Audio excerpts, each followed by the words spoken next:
Sometimes we say to each other, are we really on Bali? Or is it a dream? And now we are talking with you, two animals. Isn't it amazing? Is it also a dream? Maybe you are in our dream, Tu Kodok reacts with a mysterious smile, and at the same time we are looking at an empty spot. Dream or reality, whatever.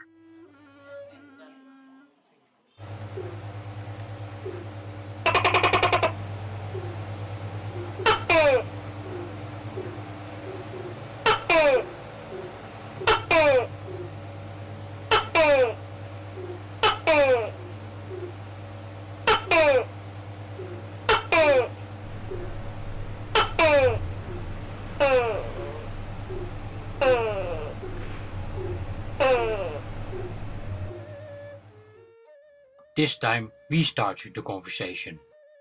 Last night you two were vanished so quickly. We didn't have the opportunity to tell you about the finishing of the full moon day. Oh yes, please tell us. What did you do?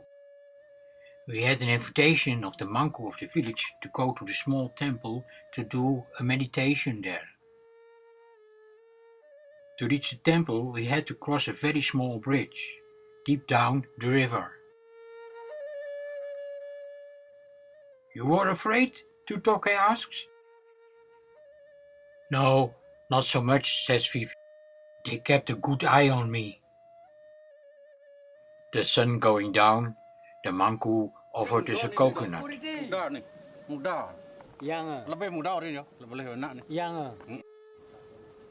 In fact, we were in the middle of the rice fields, the rice very close to harvesting. The reason why the fields were full of lines which made the impression of close lines, because of the many white pieces of fabric which were attached, with the purpose to chase away the birds. The people, finished with the hard labor on the fields, were on the way going home, carrying their tools and loaded with a large bundle of leaves on their heads. In the romantic setting of the dark palm trees, as in a shadow play against the yellow sky. Jirumanku completed his preparations regarding the offerings. We waited a while.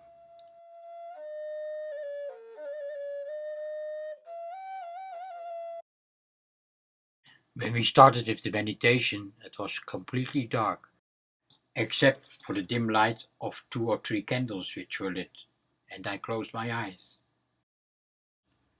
After a while I opened them a little bit and saw the full moon coming up behind the mirror roofs, becoming bigger and bigger. It was completely silent at that time. We experienced the sounds of silence. Not one animal was making a sound. And then it was just like someone put on the CD of the night sounds again.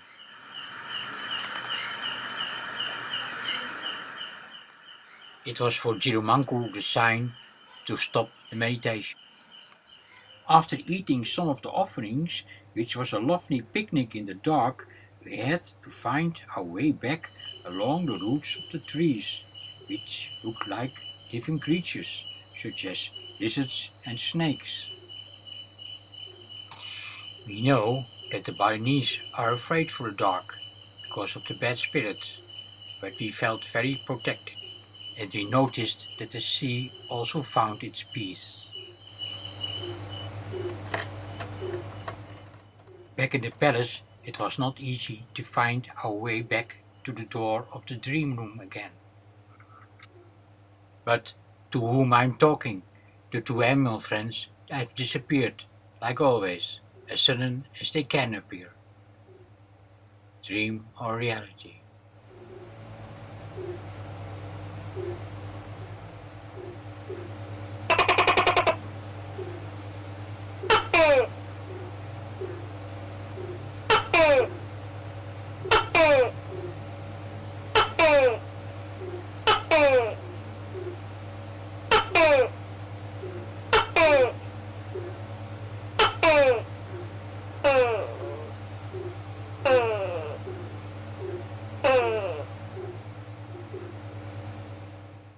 How was your day today? Today we went to the Lake Bratan. We were lucky there was a ceremony taking place.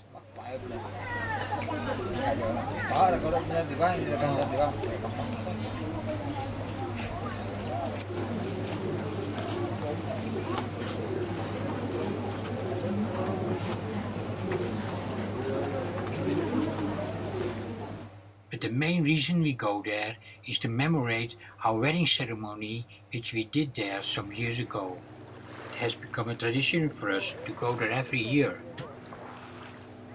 Oh, interesting, Tu Tokeh says. So you married on Bali in the Balinese way, in the Balinese outfit, with a Balinese priest and so on? No, we did it in our own way. Only the two of us. It was on our first trip to Bali.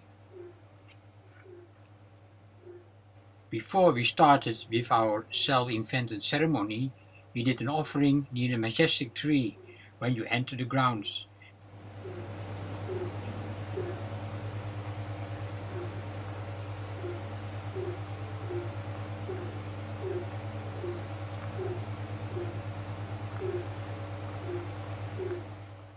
The whole setting has something romantic and magical.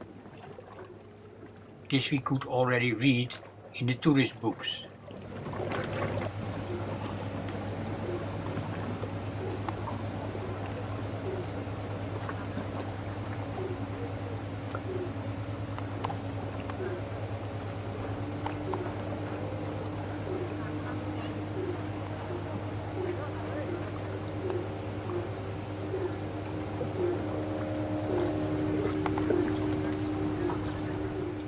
And that's why we have chosen it as the scenery for our wedding ceremony.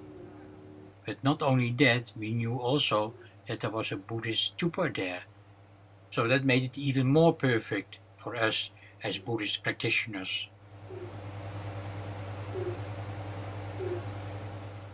So first we did our prayers in front of the Buddhas and burned incense.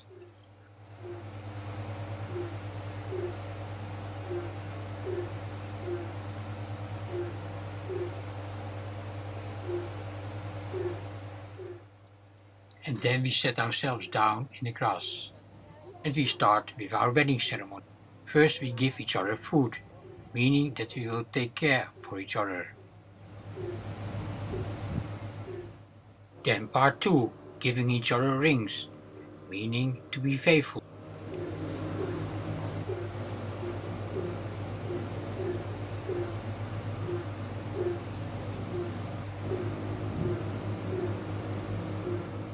And then the third and last part, to give each other a kata, a Tibetan shawl, meaning respect for each other.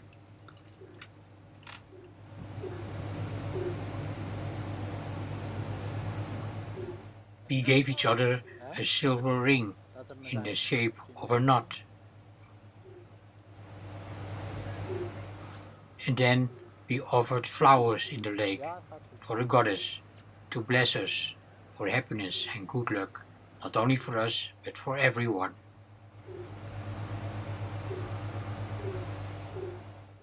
And then the finishing touch, the kiss. Someone was so nice to take a picture of us. This is a picture of some years later. You can see a young couple still happy. Every year we are focused whether the little Fuji bench is still there. It was witness of our wedding ceremony. Since then it is our bench, our Fuji bench, or better, the Vivian Hans bench.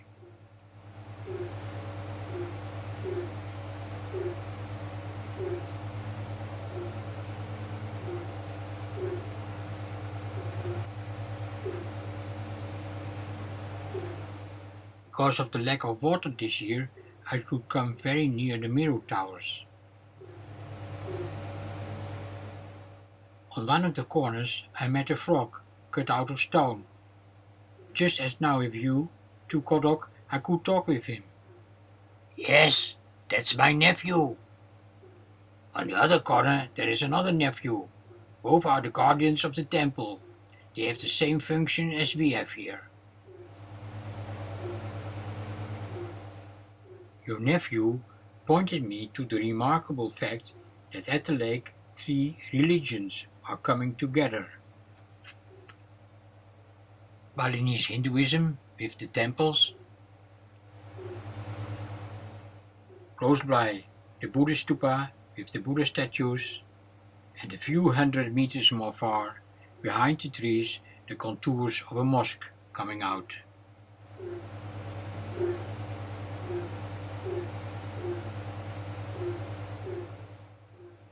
After the conversation, I looked for a quiet place at the lake and found one near a shrine, only disturbed by the sound of a speedboat.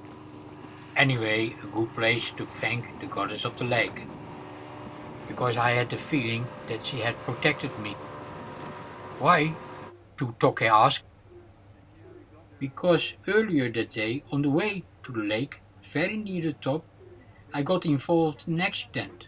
A motorbike hit me from the back when I wanted to go in the car again after buying some fruit and incense. I was in a little shock because I had a déjà vu because I had broken my leg before one time on a trip. But soon it appeared that nothing was broken, so I felt very happy and protected by the goddess.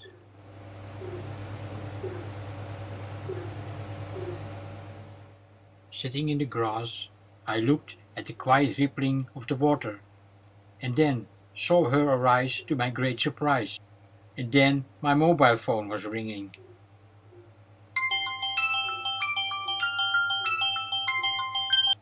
I took my mobile, but no one was answering.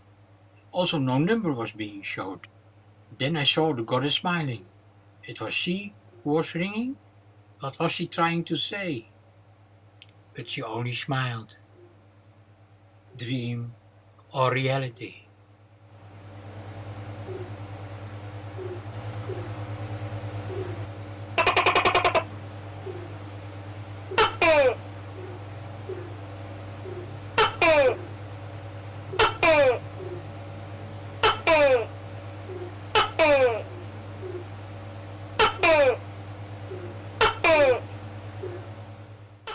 Sorry that we left so fast last night. No, that's no problem. And you had an exciting day again?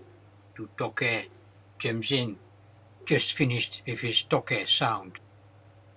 Today we went to Tampak's Ring, to the Gunung Kawi. It's funny, the name Gunung suggests it is a mountain, but it is deep down. You have to go many steps down. For Fifi, in fact, too difficult, due to her physical circumstances. Halfway she wanted to go back, but continued after seeing my disappointing face and said, I do it for you, because I love you. Ah, Tu Tokeh says, this is a story about love. Yes, the love between us, but also the love of the mother. Because while we were going down the sometimes very steep steps, which was not easy, I had a strong feeling entering into the womb again, the womb of Mother Earth, the opposite of being born, a pilgrimage to the source. And when we went to the rocker doorway, he realized, yes, this is paradise, and sat down near the river, the Pakrisan River, and understood why they call it the Gunung Kawi, the mountain of the poets. The so-called tombs are a memorial for a king and his wife 10 centuries ago, Tu Kodok explains. It felt very royal over there, like a palace, paradise and palace in one, and the womb of Mother Earth, the source. And you, Fifi, you felt rewarded in the end after your act of love? Tu Tokeh asks. Yes, I was happy. I did. I have to add, when Fifi took refuge in Buddhism, Then the Tibetan lamas gave her the name of Dechen Jalmo, which means Queen of the Paradise. So in my thinking, she came home in her palace.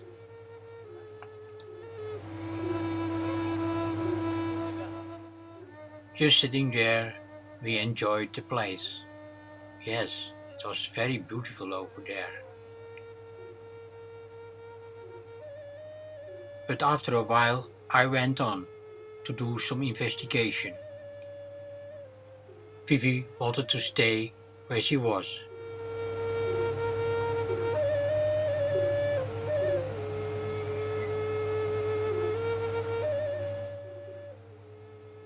I entered the so-called cloister, a place for monks, going to the cut-out entrance barefoot on a slippery floor.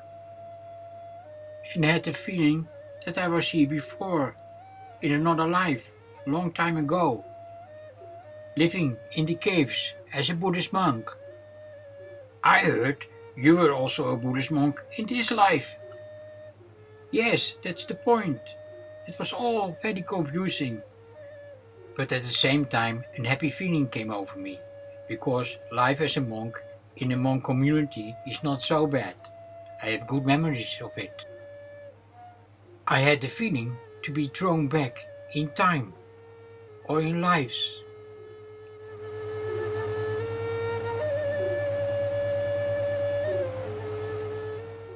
And then, when I looked up, I see a beautiful princess standing on the ridge above me. She is inviting me in all her glory. But when I look better, I see it is Fifi. Fifi as the princess or as the queen. Mine Queen Fifi. She's making the gesture to go on with her along the paddies. Because there is one more tomb, more hidden, an almost secret one. And then Fifi jumps in. To be clear, I was still waiting near the river. I never could do that walk along the rice fields. It is his dream. Yes, and we go on. Dream or no dream, when we arrived at another cut-out gate in the rock, then the queen changed into angel. Also very natural for me, because she is my angel, and she has the name Angels in her official name. So we go through life as the angel and the monk. Going through this entrance, following the path, it was like we were entering another paradise. With beautiful flowers, butterflies, streams and waterfalls.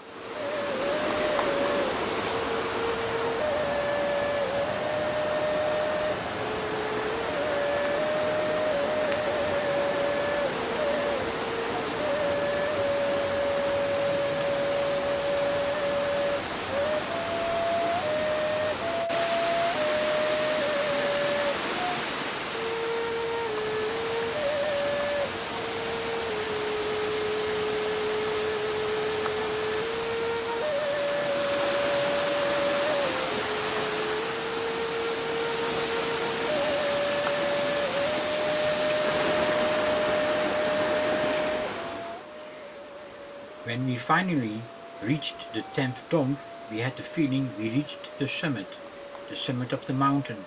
And once more I realized why they call it the Gunung Kawi, the mountain of the poets. To my surprise, Tu Kodok and Tu Tokeh are still there and are breathless listening to my story, which encouraged me to go on. I have to tell you another story regarding the monk and the angel. In our home garden, in our country, we had a statue of a monk. After a severe winter, we found it broken. Fifi was a little bit upset, but her mood changed in one of happiness as she saw that the monk had given birth to an angel, the face of an angel, in an Eastern style, and that was for us the sign to go back to Bali. But that is not all as far as statues concerned. Also, still at home, we discovered in a book about Bali the picture of a beautiful statue, cut from one piece of stone. We decided to look for it when we should be back on Bali, and so we did, but we never found it. But today was our day, because on our way back we found a very good replacement. And we saw it, we immediately knew this is our statue, the statue which we are looking for and which represents so well our Lord. Two angels, the noses touching, just as the other statue, and with the Buddha in between as a kind of witness. Cannot be better. What do we want more? You two, you are still listening to us? Oh yeah, Tu Kodok says. It was all very interesting. We heard everything, but now we really have to go. Goodbye, Tu Tokeh says. Till tomorrow. In the meantime, it started to rain and we set ourselves on the veranda and enjoyed ourselves trying to play the gangong.